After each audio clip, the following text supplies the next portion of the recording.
i-enjoy ko na ang init diri sa Boracay. Pero in fairness ka namin diri sang init.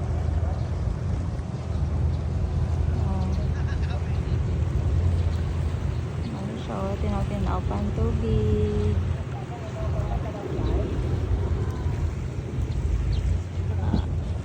Kaya pa? Ha?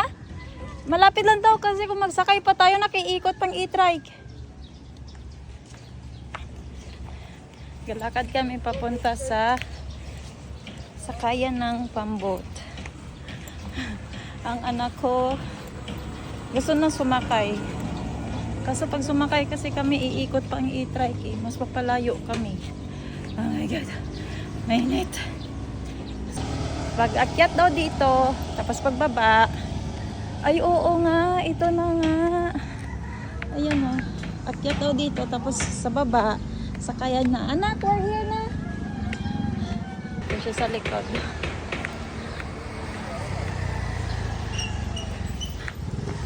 Ayan o. Diyan na daw sa baba. Okay, we're here. We go this way. Kuha na kami ng ticket boat.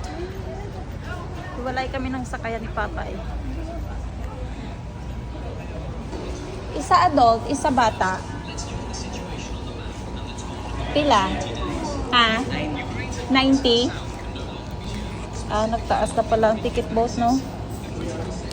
Tara, let's go.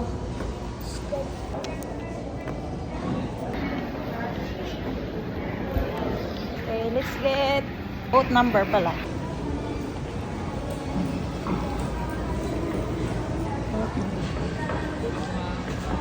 Dulo pa mga kasama.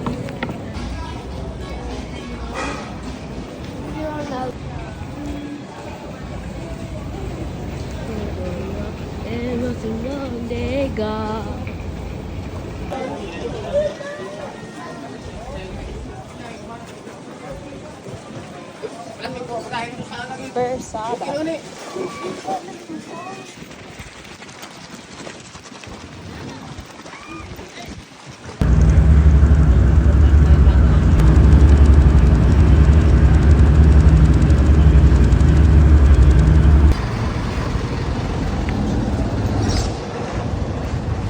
Saan yung bandang cargo area? Shit, hindi ko na alam saan ang cargo area dito. Sir, hi, pwede pa mangkot? Hindi nga pa ka sa cargo area. Cargo? Oo. Ario? Diretso lang. Oo. Ay, kita ko yung log na ako. Oo. Okay, sige. Tapos kapag okay na dito sa cargo, maglalakad kami ulit dun pabalik sa may terminal. Oh my gosh, grabe talaga na lakad to. Saan kaya si Papa? It is itong gamit natin.